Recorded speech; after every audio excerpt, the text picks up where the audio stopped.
หมายสูงค่ามันนี่ก็ขาวดีอ่อนมากินหมักหลอดในคณะ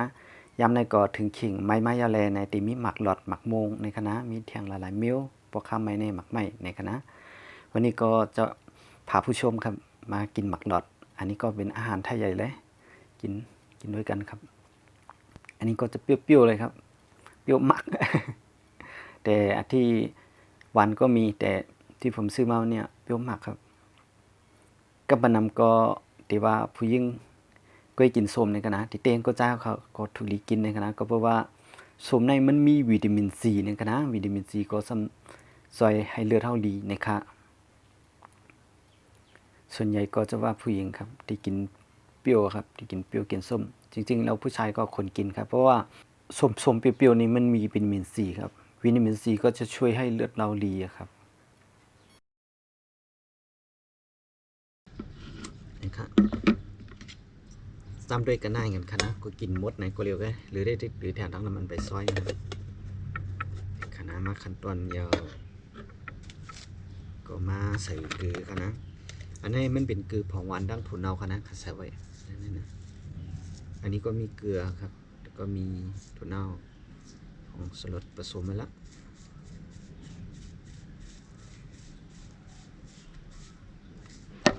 ไปใส่กันเร็วกูกินกันอันนี้อีกเม็ดอันนี้อีกเม็ดกันนะนี่ก็เป็นอีกเม็ดครับอันนี้อาหารทะเลเหมือนกันประกาศที่ประกาศดองตักแห้งแล้วก็มาตำ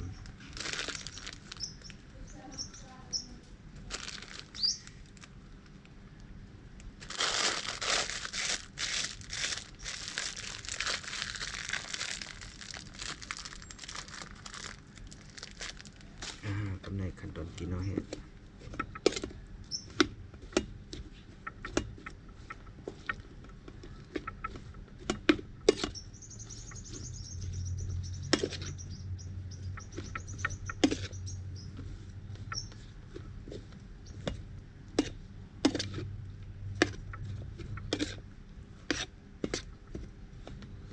มาครับกำในก็มากินจอมกันนะยอครับง่ายๆกันนะถ้ากินได้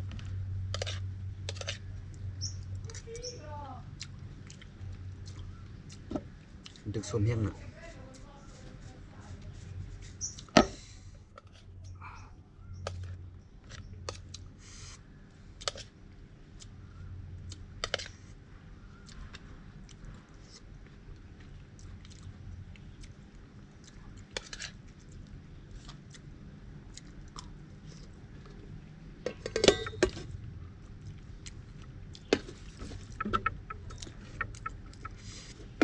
เปรี้ยวมากเลยอ่ะสวมได้ครับว่าหมักรสมันก็ซื้อมานะ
มันจะมีแกนในครับหมักรสเนาะ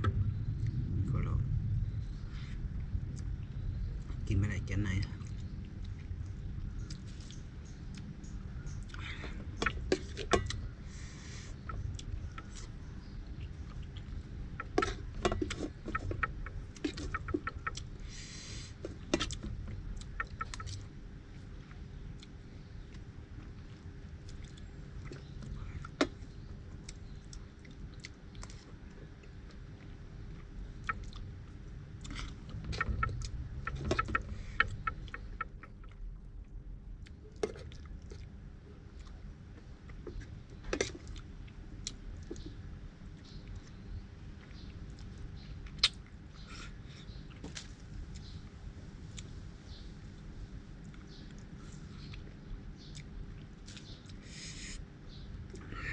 ส้ม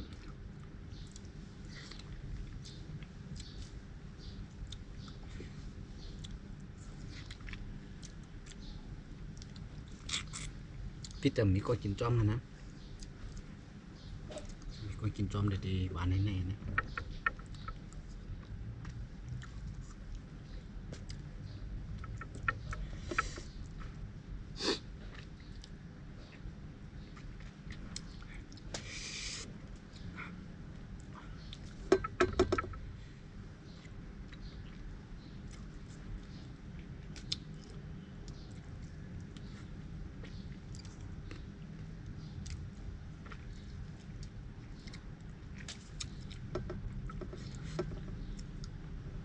หวยนั่งเนี่ยมันก็ฮัดอื่นเขานะคาได้กรรมฮัดอื่น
อันนี้ก็กินบดได้แถมนะหรือว่ากินบุฟเฟ่ต์เลยแต่ยินจมกูโกคาที่เข้ามาด้วยวิดีโอเขาในคณะเลยขอขอบคุณทุกท่านครับที่เข้ามาชมวิดีโอนี้นะและอย่าลืมกดติดตามและกดถูกใจนะครับและอย่าลืมกดติดตามเขาและกดถูกใจนะคะยินจมกูโกคามือสุขค่ะ